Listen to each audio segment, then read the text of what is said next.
Selamat siang dan salam jumpa kembali dengan saya Cak Monyong dalam tegakkan kedaulatan rakyat, selamatkan demokrasi. Salam Kota Kosong. Oke.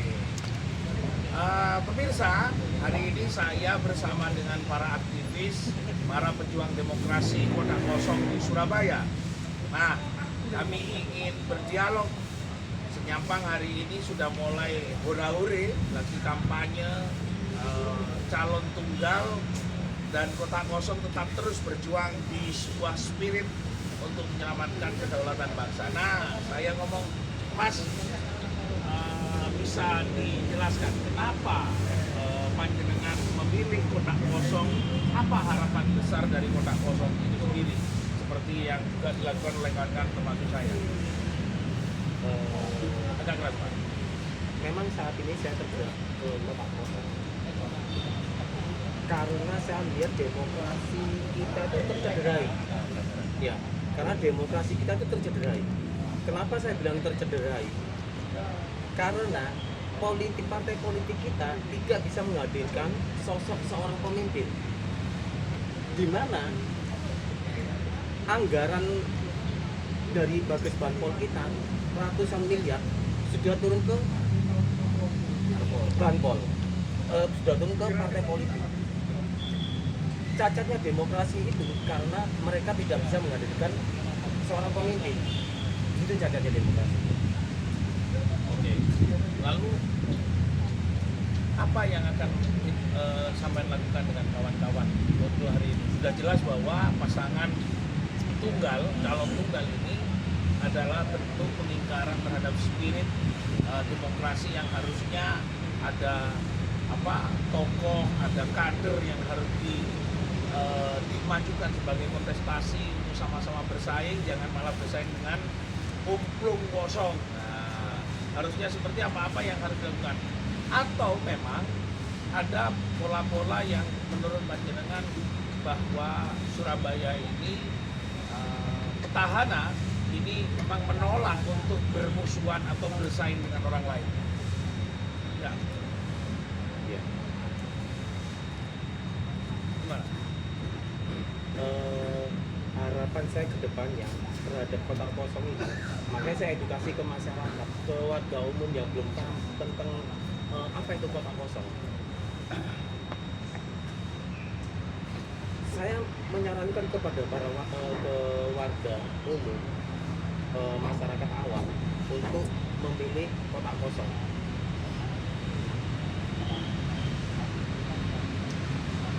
Harapannya begini.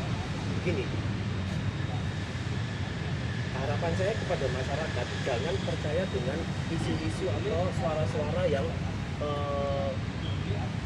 menyebutkan Kota Kosong dengan mereka mengatakan Kota Kosong itu isinya jin lah, yang Kota Kosong itu tidak punya program lah. Itu menurut saya salah besar, karena di dalam Kota Kosong itu, jika Kota Kosong itu menang, maka program-program yang sudah dijalankan dengan yang selama ini sudah berjalan akan berjalan selanjutnya, akan berjalan mengikuti kelanjutannya. Jadi akan tetap berjalan. Program-program yang selama ini sudah berjalan, dia akan tetap berjalan. Dan jangan khawatir dengan sosok pemimpin yang jika Kota Kosong itu menang. Jika Kota Kosong itu menang, maka akan dipercayakan kepada presiden terpilih. Ya. Presiden terpilih sekarang kan Prabowo. Makanya Prabowo akhirnya kemudian dia menunjuk seseorang yang dipercaya melalui Departemen Dalam Negeri, Menteri Dalam Negeri, melalui Menteri Dalam Negeri untuk menjadi PLT di kota yang tidak ada lawannya atau calon tunggal. Nah, seperti begitu.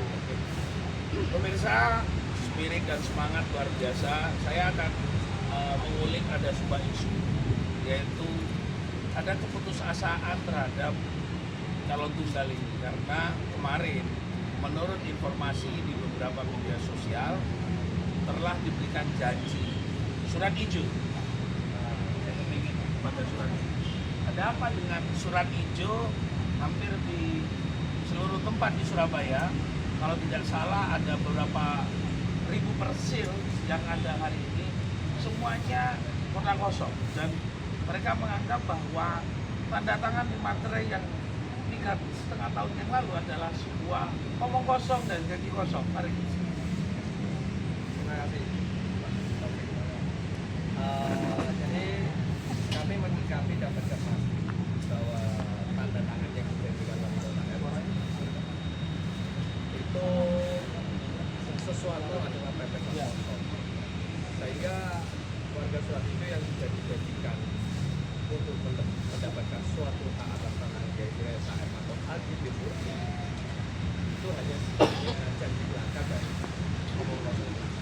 Ya, ini fakta, bukan untuk menjatuhkan wali kota RT, tetapi ini fakta yang terjadi yang tidak pernah terrealisasi sampai masa periode wali kota terakhir. Ya. Kan sekarang kan tidak di PLT. Nah, tetapi menyikapi ada isunya lagi, ada HGB di atas APL yang mana HGB di atas APL itu adalah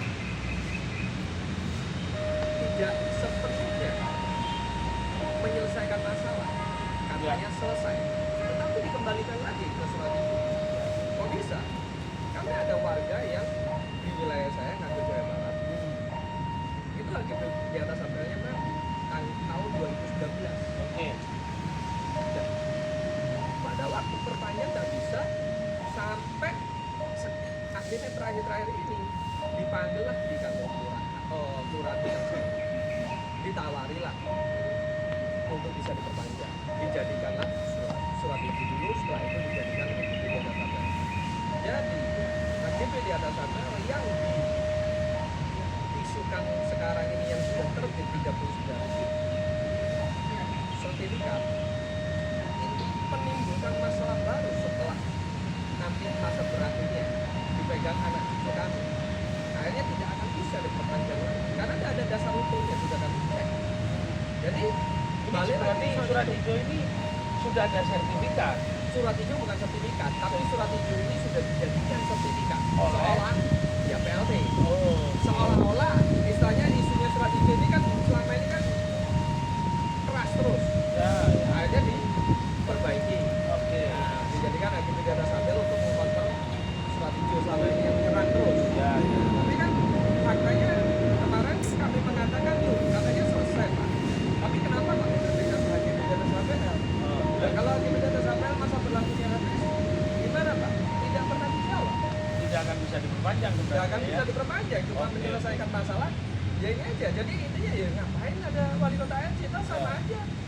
Nah itu lah, buat untuk Oke. 2 periode dan juga jawabannya kadang-kadang kalau di sosmed katanya belum lahir. Ya. Loh, belum lahir lawan sama kotak kosong, ya mending kotak kosong aja. Oke, oke. Sungguh sesuatu alasan yang tidak masuk akal dari Erik Cahyadi ketika ditanya oleh teman-teman Surat Hijau. Tanah ini adalah tanah warisan dari bangsa kita Nusantara, tapi kebijakan dari Erik sangat tidak membumi dan tidak mewakili merepresentasi masyarakat Surabaya. Baik, setelah seperti ini saya ingin lebih konkret.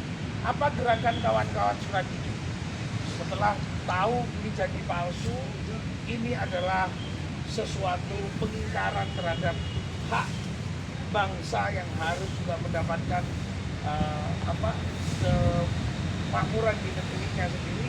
Lalu yang ketiga, sebuah pengingkaran terhadap aturan hukum dengan pola-pola yang sistematis, terstruktur, masif, rekayasanya dilakukan.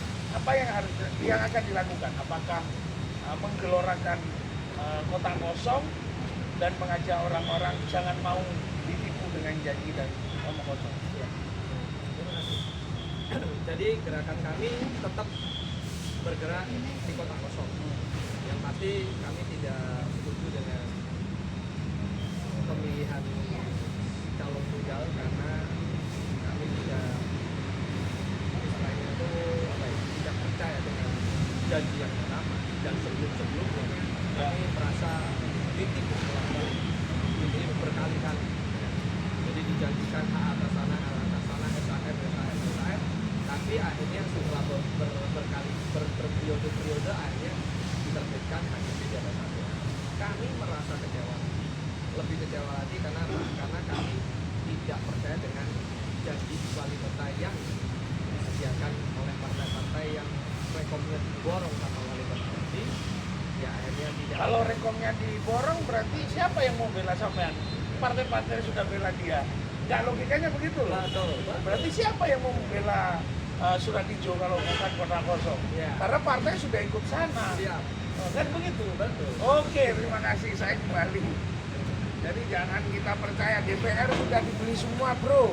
Jangan berharap nanti Surat Hijau mau minta tolong ke partai apa.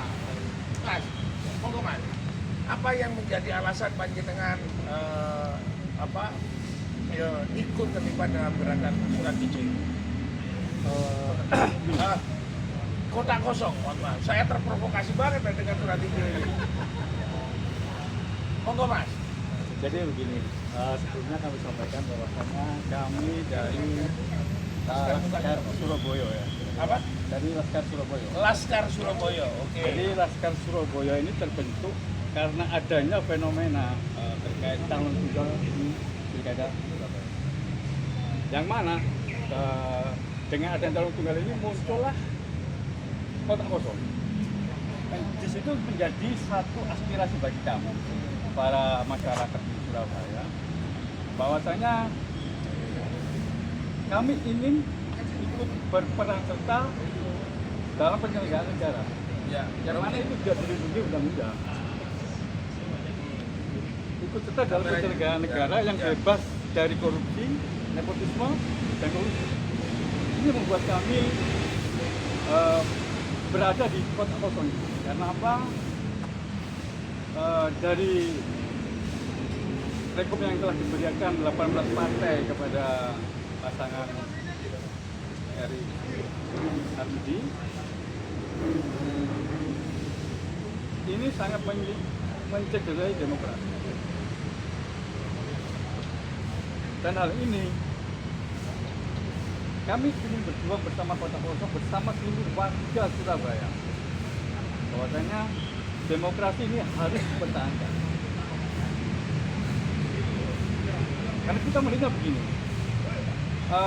dengan adanya kota kosong ini ada dua permasalahan yang harus kita cermati ya. Jadi satu, gagalnya partai politik untuk membina kader, ataukah yang kedua, adanya permainan uang untuk membeli rekomendasi.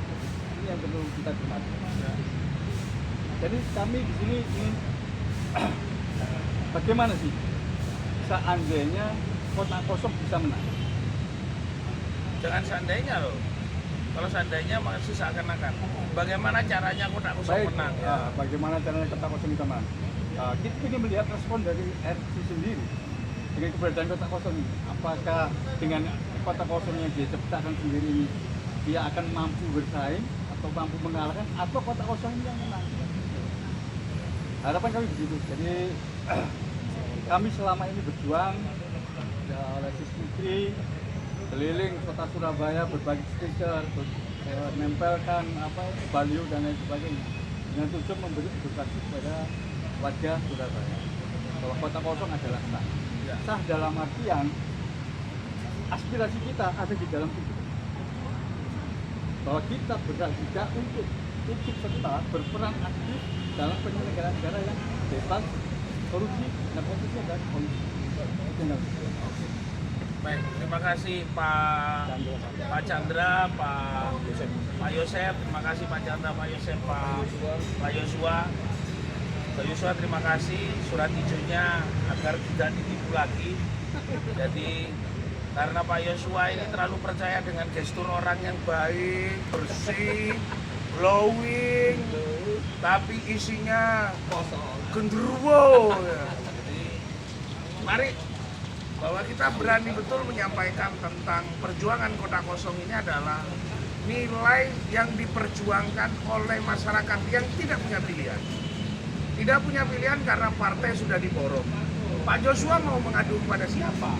Wali kotanya anti surat hijau, partai politiknya juga sudah tidak setuju dengan surat hijau karena sudah setuju dengan RJ. inilah kesadaran demokrasi yang kita bawa berkali-kali kepada kawan-kawan. Hal teknis hukum bolehlah apapun bisa dibicarakan. Hal teknis politik apapun boleh dibicarakan. Tapi sadarlah bahwa kita ini melakukan dalam upaya untuk mewariskan nilai-nilai kedaulatan bangsa untuk menyelamatkan demokrasi yang akan datang untuk anak cucu kita. Kita berjuang ini bukan untuk mengenyangkan calon tunggal, tidak mengenyangkan partai, dan tidak minta kenyang dari partai, tidak minta kenyang dari DPR, tidak minta kenyang dari wali kota. Kami ini ingin memberikan nilai-nilai kebaikan dalam konteks kesadaran demokrasi untuk bangsa kita. Terima kasih, Laskar Surabaya matur nuwun. Semoga ini manfaat. Kita akan di tagline salam kota kosong. Terima kasih. Menang. Wassalamualaikum warahmatullahi wabarakatuh. Waalaikumsalam warahmatullahi wabarakatuh.